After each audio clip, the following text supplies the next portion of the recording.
Vous pouvez voir ici les 3 options possibles pour retirer la chairless chair. Première situation, enlevez la chairless chair avec gilet et ceinture. Assurez-vous que les semelles en caoutchouc soient en contact avec le sol en vous asseyant ou en vous accroupissant légèrement. En vous penchant, vous pouvez tirer les sangles orange des clickers. En déplaçant les talons vers l'intérieur, vous pouvez libérer les connecteurs des clickers. La prochaine étape consiste à ouvrir les sangles des cuisses. La ceinture est ensuite libérée.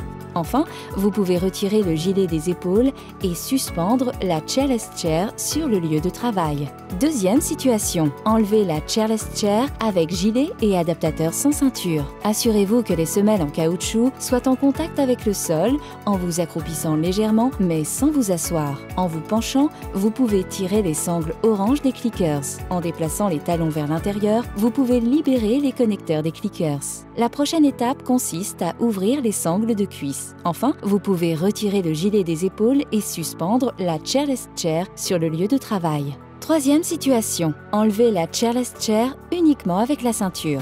Assurez-vous que les semelles en caoutchouc soient en contact avec le sol en vous asseyant ou en vous accroupissant légèrement. En vous penchant, vous pouvez tirer les sangles orange des clickers. En déplaçant les talons vers l'intérieur, vous pouvez libérer les connecteurs des clickers. La prochaine étape consiste à ouvrir les sangles de cuisse. Lors de l'ouverture de la ceinture, assurez-vous que les languettes grises sur le côté de la ceinture soient ouvertes avant d'ouvrir la ceinture. Si les languettes grises ne sont pas ouvertes en premier, mais que seule la sangle avant de la ceinture est ouverte, la ceinture sera déjà prétendue la prochaine fois qu'elle sera mise et ne s'ajustera pas correctement. Des équipements en cas d'incendie, de courte pause ou de longue marche. Assurez-vous que le pied en caoutchouc soit en contact avec le sol. Pour cela, asseyez-vous ou accroupissez-vous légèrement. En vous penchant, tirez les sangles orange des clickers. En déplaçant les talons vers l'intérieur, vous pouvez libérer les connecteurs des clickers.